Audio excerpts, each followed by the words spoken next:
By now, anyone who has any sort of familiarity or interest in anime should have heard of Demon Slayer, the incendiary new action-adventure anime released last year. The show, following the adventures of a young boy on a quest to defeat demons and save his sister from her own demonic blood, has been met with massive popularity both in Japan and internationally. Now, the creator of the original manga for the show, Koyoharu Gotoge, is apparently not comfortable with being referred to as a woman, which foils my plan of using them as an example of how even female shonen writers can fall into the same pitfalls as their male counterparts.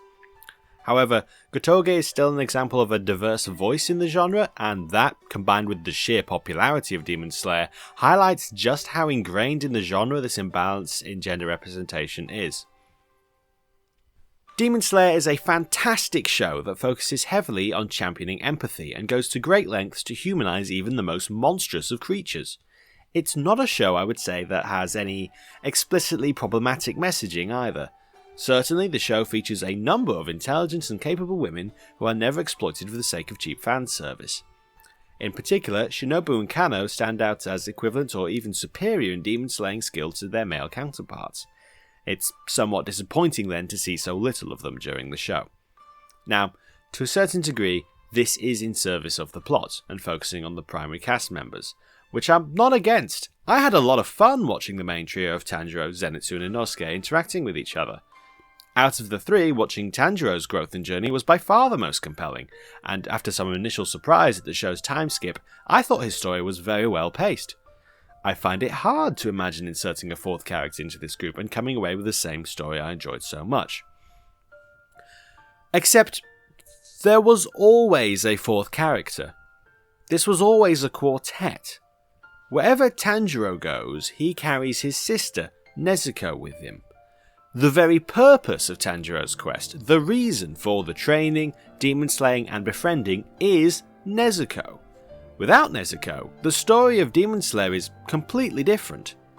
So why does the character herself have such a small presence on the majority of the story?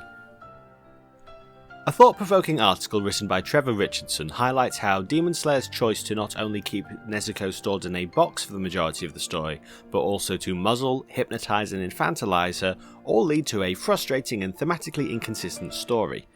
The article itself focuses on trauma and how Nezuko and Tanjiro share the same loss and pain, but only Tanjiro is granted the opportunity to express it, despite Nezuko having been both witness and victim of the atrocity that Tanjiro only discovered the aftermath of.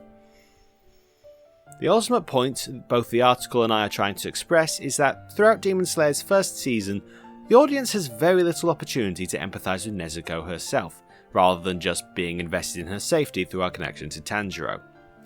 Those familiar with Demon Slayer will already recognise the dissonance this has with the other demons Tanjiro encounters, who are not only fully verbal, expressive and characterised, but who are usually gifted with detailed flashbacks to encourage empathy from the viewer. This issue is hampered further by the fact that, on the few occasions we do get to see the world through Nezuko's perspective, we actually witness it through the lens of an illusion created for her by Urokodaki's hypnosis, a feature of the story that, much like the muzzle, had not only already been proven on two separate accounts of Nezuko's actions to be unnecessary, but also prevents any of Nezuko's actions and decisions, and therefore any character growth, to be truly hers. Despite being the centre of the story and a main character, Nezuko's experience must always be conveyed to the viewer through the eyes of a man. Ultimately, Nezuko seems to suffer from the same strange monkey paw type deal that Arrow was cursed with in Fire Force. She's fortunate enough to be a competent combatant and doesn't have to worry about being exploited for sexual gratification, but she also loses any defining characterization at a price. She's also denied the opportunity to drive the plot herself. Instead, she is forced to stay sleeping in the box on her brother's back because of a nighttime rule that makes for some neat world building, but never has any actual effect on the plot besides keeping Nezuko in her box. Furthermore, Nezuko doesn't make her own decisions or express her own desires, she simply follows Tanjiro's lead, which is a completely unrealistic depiction of a sibling relationship, let me tell you.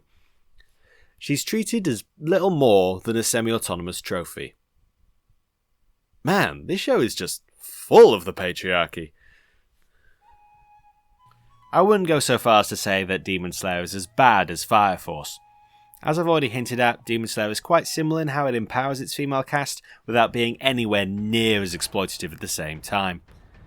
The issue generally comes down to a matter of screen time and the roles given to the women, as they are usually either in supporting roles or acting as secondaries to a man.